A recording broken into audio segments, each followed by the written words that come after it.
मित्रों, आप सभी को मेरा प्रणाम। आज लाल किले की प्राचीर से मैं आपको दो बातें बताना चाहूँगा।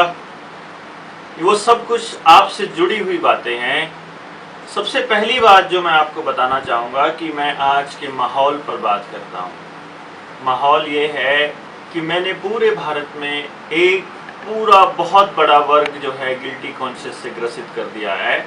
एक ऐसा भाव जिसमें आपको ये एहसास हो कि आप ही सारे टैक्स चोर हैं, आप ही सारे देश की विकास में बाधा हैं, आपका ही किया हुआ नुकसान है, जिससे कोई हम आपके प्रतिनिधि बने हुए हैं, इन प्रतिनिधियों पर सवाल उठाना बंद हो जाएगा। लोग हम पर सवाल नहीं उठा पाएंगे। दूसरी बात जो मैं आपको बताना चाहूँगा कि मेरा काम आप कितनी आसान कर रहे हैं।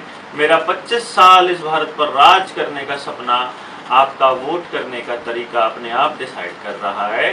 कारण क्या है? आप देखिए, जब तक आप जाति, धर्म और अपने पर्सनल कामों के लिए, काम निकलवाने के लिए पिछलग्गू बन के हमारे साथियों का, हमारे नेताओं का, हमारे चमचों का साथ देते रहेंगे, उनको वोट करते रहेंगे, साथ ही साथ जब तक आप 1000 रुपये, 2000 रुपये, 5000 रुपये में अपनी वोट को बेचते रहेंगे, आपको ये लगता रहेगा कि आप इनको बना रहे हो।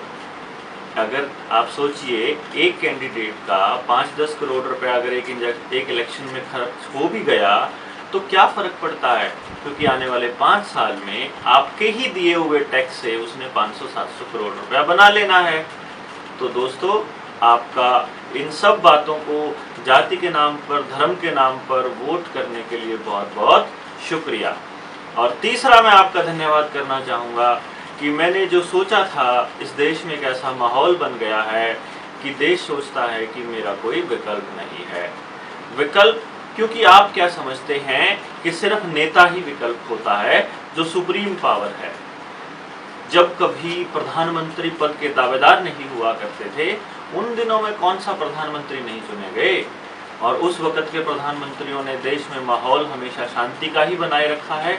लेकिन आपने मुझे इतनी ताकत दे दी है कि जिस राज्य में मेरी सरकार नहीं होगी, मेरी पार्टी की सरकार जिस राज्य में नहीं होगी, उस राज्य में छोटी सी गलती के लिए भी हम तोड़फोड़ भी कर सकते हैं, आगजनी भी कर सकते हैं।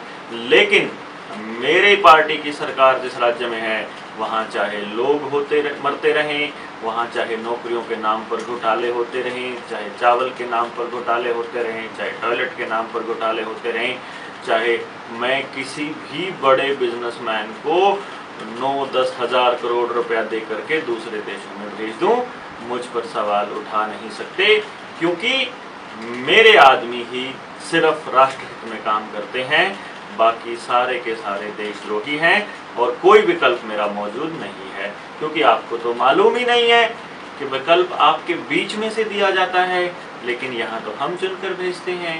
आप किसी भी कॉन्स्टिट्यूएंसी की बात कर लीजिए, आपको नेता हम देंगे, चाहे वो आपके काम करता हो, चाहे वो आपके काम नहीं करता हो।